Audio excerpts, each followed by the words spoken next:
It's one of the many heroic stories to come out of our recent bushfire crisis. The brave pilot whose helicopter crashed near Eden in New South Wales as a power failure caused it to tumble from the sky. Unbelievably, the pilot escaped without injury after his chopper ditched into a dam in the Ben Boy National Park. Here to tell us how it all unfolded and just how he managed to free himself and make it safely to shore. And we're pleased to say helicopter pilot, all-round good guy, Lachie Onslow is here. Big round of applause for Lachie.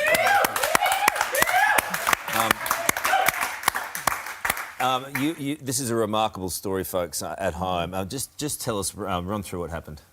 I was just picking up a bucket. As you know, the buckets hang below the helicopter, and just as I was putting the bucket into the water, I had a horrible noise, and then I lost power. I lost partial power, and I thought I could make it to the bank, and then as soon as I thought that, it lost complete power, and down we went, a big belly flop into the water. What was that moment for you when, I mean, you've done, how many of these trips had you done, to and from that dam to put out fires, and you've done it day after day, week after week?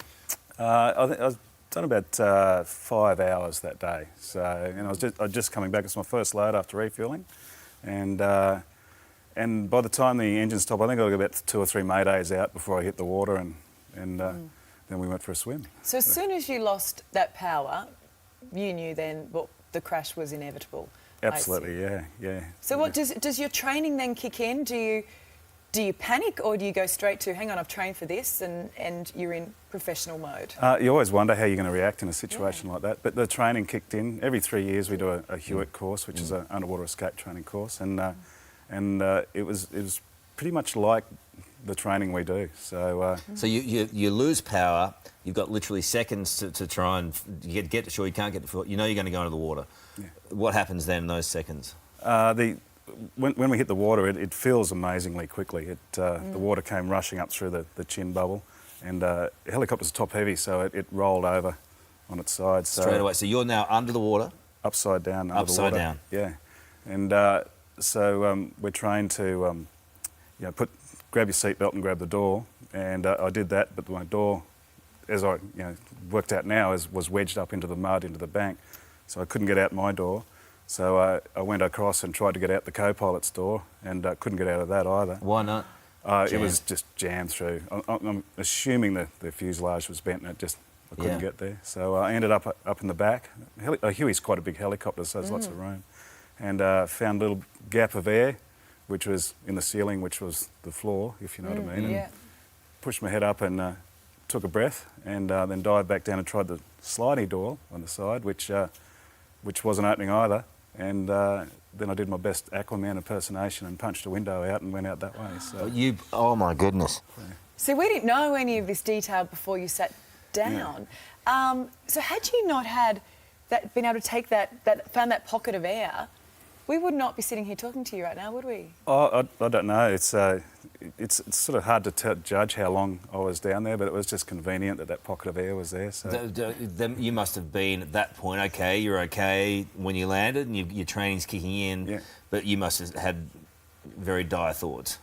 Not really. I don't think I had time to. It was just, let's just get the job done and get out. And it was only after I popped back out onto the surface where I was thinking, oh, well, that was interesting.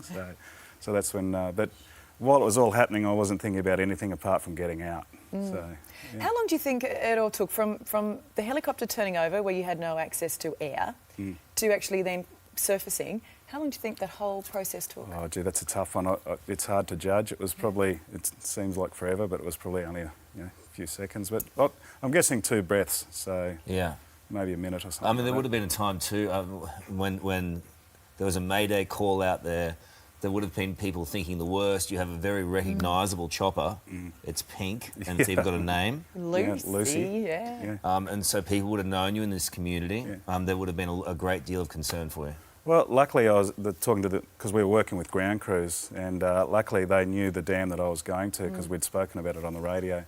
So that the ground crews, I was on the ground crew channel talking to them because we were talking about what targets to hit. Yeah. And they came straight to where they knew that I was, which was great, because we do pick up water from all over the place, so it's hard sometimes to know where we are. What was their reaction when they saw that you were alive and well on the bank?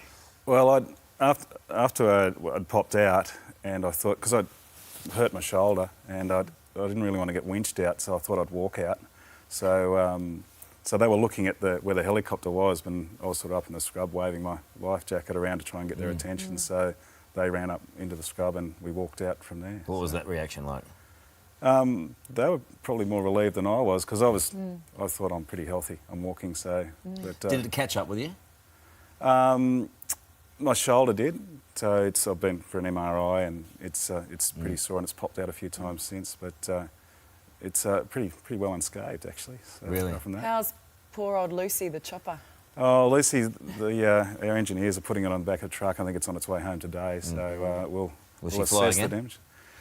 I don't know. It'd be hard for you to fly it It again. belongs to the insurance company now, so I'll see what they have to say. Can I say this on behalf of yourself and all of the pilots during this bushfire crisis? Give us a sense of the conditions and the hours and your thoughts on the work that's been done from the air. It's certainly been one of a long season for us, but we start quite early in the year in the northern part of the state anyway.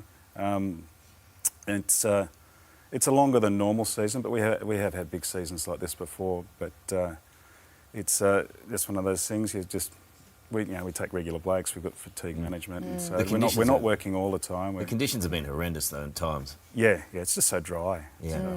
I mean, you've been flying, you're saying, since the beginning of September. Yeah, How do you feel about getting back in a chopper and flying again? can't wait. Really?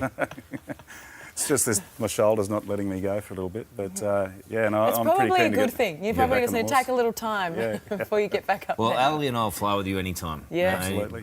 Maybe not in Lucy for the time being, but we appreciate everything you've done for all those areas, and we're sure glad you survived and told the tale, and we appreciate you coming on our show. Thanks very much. Good on you.